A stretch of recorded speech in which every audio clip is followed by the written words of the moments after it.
the Attitude Era is often held up as the pinnacle of professional wrestling, and this is understandable.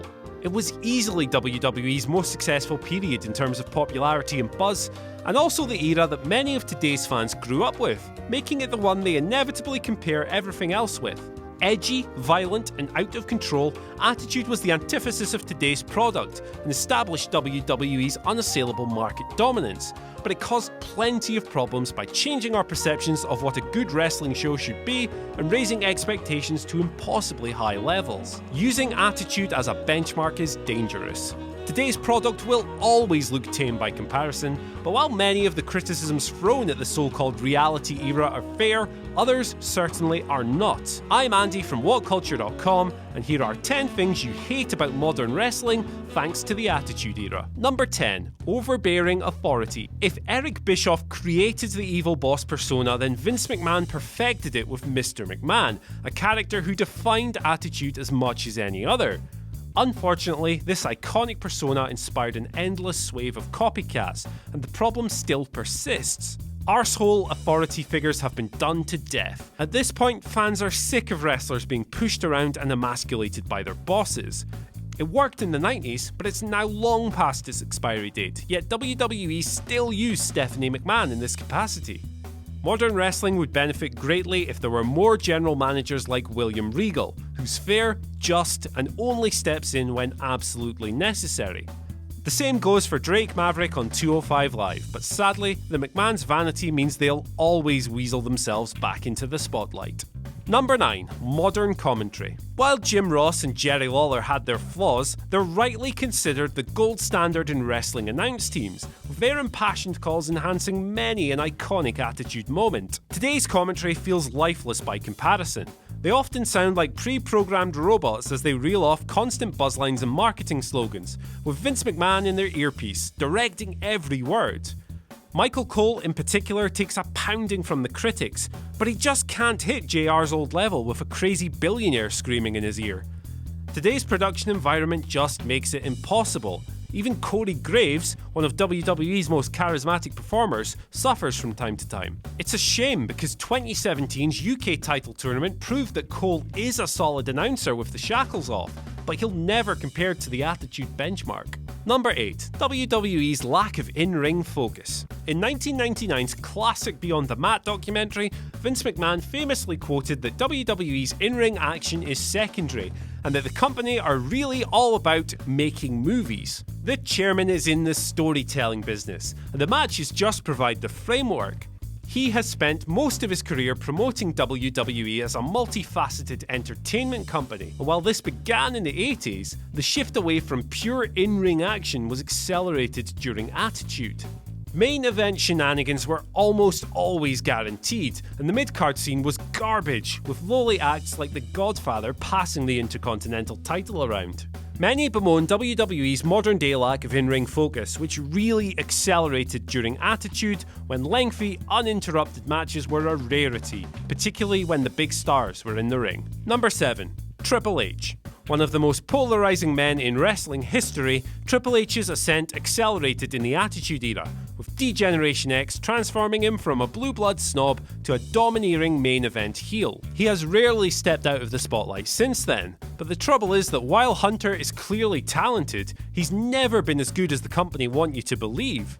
Triple H is a good showman, a fine worker, a great heel, and a decent promo, but he's not the second coming of Harley Race. Still, Vince, and now Hunter himself, continually push his son-in-law down our throats, creating genuine animosity. NXT has repaired some of Triple H's image, but he'll remain a criticised figure as long as he keeps stealing the spotlight like he did at Survivor Series 2017. It started in the Attitude Era, and remains a problem to date.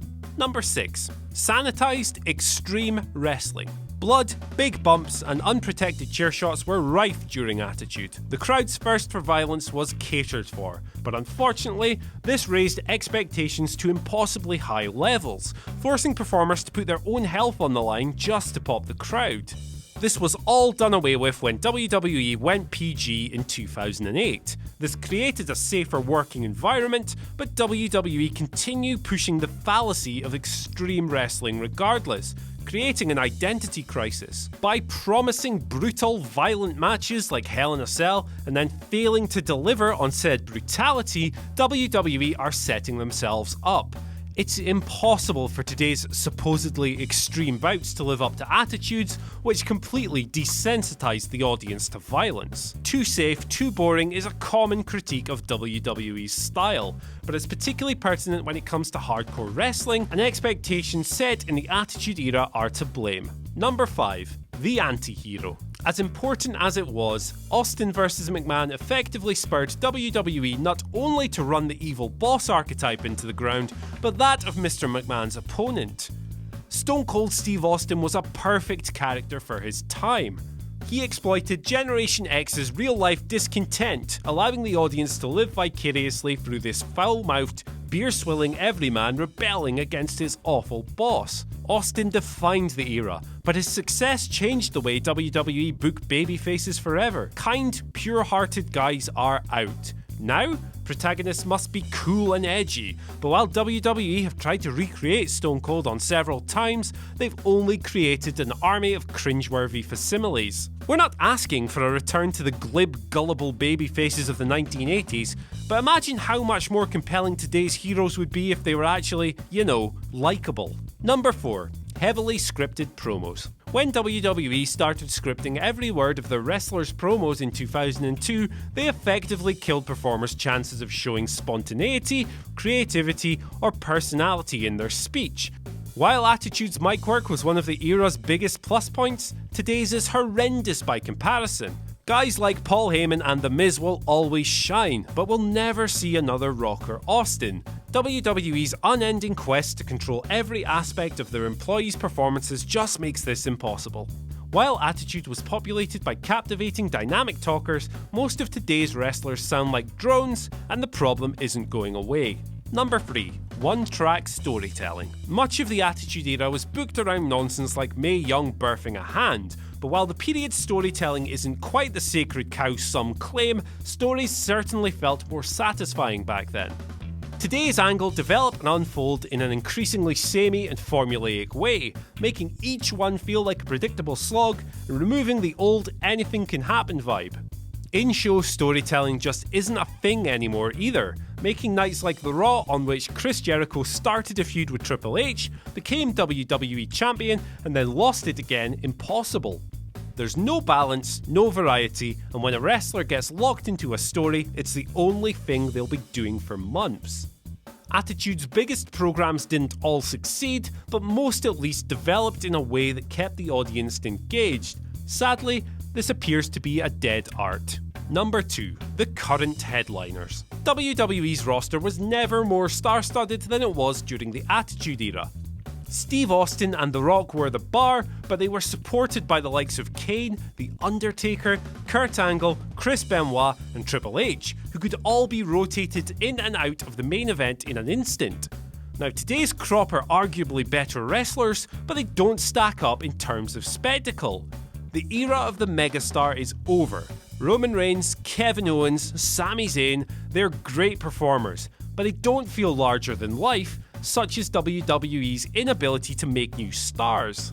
Today's main eventers just aren't as big and bold as the stars of old. This isn't entirely their fault, but it has created a void of drawing power at the top of the card. Sadly, the Austins of the world set a standard that Roman and company can never hope to match under the current setup. Number 1. PG. WWE's PG rating inspires unparalleled debate.